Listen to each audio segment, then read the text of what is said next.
Tamam. Metne eklerim ben. Sesimi de ChatGPT'den şey yapıp yaydan bahsettim. Neyden ya? Zaten anlaşılıyor. Ayağınıza sağlık. Biz teşekkür ederiz geldiğiniz için. Melisa.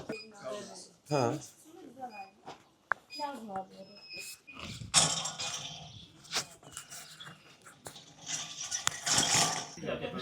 Var zaten sadece. Yok ya onun için yok olay.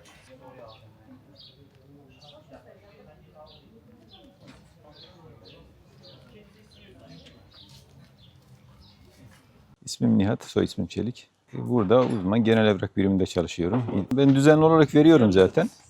Normalde en son 2025 Aralık gibi verecektim. Kan düşüklüğüm olmuştu, vermemiştim. Düzenli olarak veriyorum.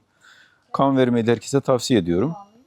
Yani kan ihtiyacı olan insanların giderilmesi, kan değerlerinin şey olması. Sağlık için de iyi olduğunu düşünüyorum ben.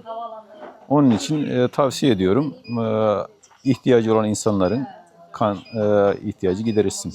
Hakkı Budak stratejide çalışıyorum. Yüksek Öğretim Kurulu Strateji Geliştirme Dairesi'nde başkanlığında çalışıyorum. Vallahi herkesin vermesini tavsiye ederim. Bu benim 16. olmuş.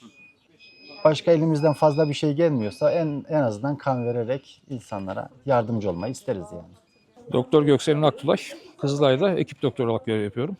Bulunduğumuz lokasyona göre değişiyor tabii ilgi seviyesi de. Aslında ilgi var ama yeterince olduğunu söyleyemeyiz. Halkımız sağ olsun hani afetlerde, depremlerde vesairede çok koşuyor geliyor kan vermeye ama gönül ister ki sürekli düzenli bir bağış olsun, trafiğimiz olsun. O henüz oturmadı ama Ankara olarak iyiyiz. Ankara bölgesinde kan alma şeyimiz yüksek, oranımız. Valla kan bağışında korkulacak bir şey yok. Zaten biz öncesinde bir gerekli değerlere bakıyoruz. İlk kan bağışı yapanlarda bazen tedirginlik oluyor. Korku, iğne korkusu, işte bayılma korkusu vesaire. Ondan dolayı sıkıntı yaşayabiliyorlar ama ilk seferden sonra zaten alışıyor herkes. Şimdi biraz önce gelen bağışçıların bir tanesi 26. bağışı, birinin 19. bağışıydı mesela. Onlar sürekli veriyorlar. Verdikçe zaten kolaylaşıyor. Yani bağışa gelin çünkü kan aradığınız zaman, ihtiyaç duyduğunuz zaman bulamayınca anlıyorsunuz ne kadar sıkıntı olduğunu.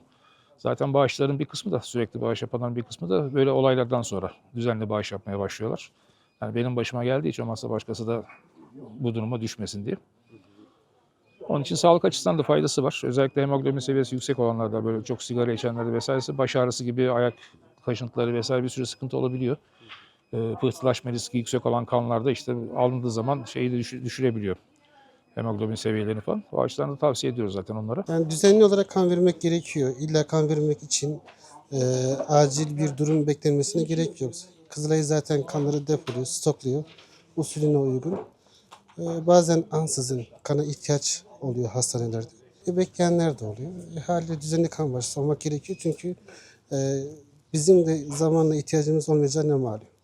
Sağlık açısından da çok iyi kan vermek. Öte taraftan insani bir durum. Bunu bir alışkanlık haline getirmek gerekiyor.